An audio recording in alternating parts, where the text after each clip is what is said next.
Morning po, sa gabing ito dahil nagugutom na ako tapos na akong magdilig ng halaman kaninang hapon. Itong aking gagawin, magbe-blend ako ng pepino, apple, banana. Tapos kakatasan ko na lang ng lemon. Sabayan ko siguro ng whole wheat bread with raisin. Iwain ko muna to later. Pakita ko sa inyo pag blend ko na. So guys, ito na yung aking smoothie, no? Pipino, saging, tsaka apple lang. Nilagyan ko lang ng mineral water pero hindi na ako nagdagdag ng honey or sugar. Ayoko na may sugar eh. So sa ating edad dapat nag-iingat tayo. Less sugar, less salt para hindi tayo na high blood. I-blend ko na to ngayon.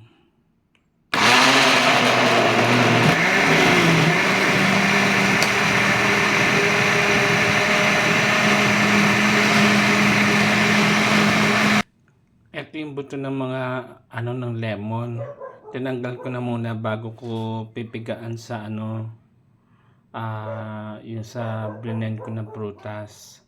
So ito na, ipipigaan ko muna to para ma-incorporate yung lasa ng lemon. Kahapon nga pala pagpunta ko ng market, may nakita ako nagtitinda ng laman na lemon.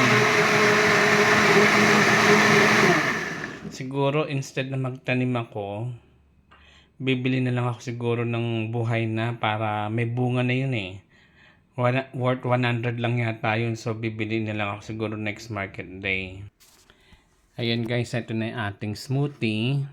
Ito ang aking kakain ngayong gabi. Tsaka whole wheat bread lang na may raisin. But before tayo kumain, I just want to share this word of God, no?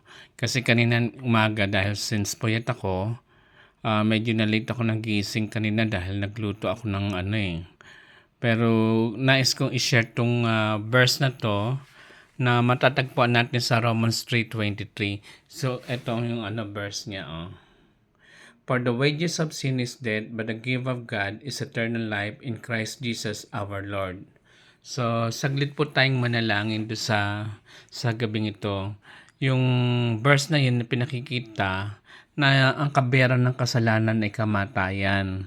Pero ang pangako ng Diyos ay buhay na walang hanggan sa pamamagitan ng ating Panginoong Hesus na namatay sa krus ng Kalbaryo. So today is Sunday, Easter Sunday. So happy Easter. Inaalala natin yung muling pagkabuhay ng Panginoon. Though hindi siya nanatiling patay, siya ay umakyat sa langit, kinocommemorate natin yung okasyon na to celebrate yung tagumpay ng ginawa ng Panginoon sa krus ng Kalbaryo. So ikaw na nanonood ng video ko na to, I pray na sana makilala mo ang Panginoong Hesus, magkaroon ka ng personal na relasyon. Hindi naman importante ang religion. Ang salvation na ino-offer ng Panginoon ay libre. Buhay na wala hanggan kung tatanggapin mo si Jesus bilang Panginoon at tagapagligtas ng buhay mo. Saglit po tayong manalangin. Salamat po Panginoon sa gabing ito na sa biyayang aking kakainin ay nagpapasalamat ako sa mga provision mo, sa guidance mo, sa protection mo, even yung wisdom na pinagkakalob mo sa akin. Dalayan ko po Panginoon na sa gabing ito, samahan mo po ako sa aking maging pagtulog. Ingatan mo ako sa loob at labas ng tahanang ito, Panginoon. Send your legions of angels to protect around this house, Panginoon. In Jesus' mighty name, Amen.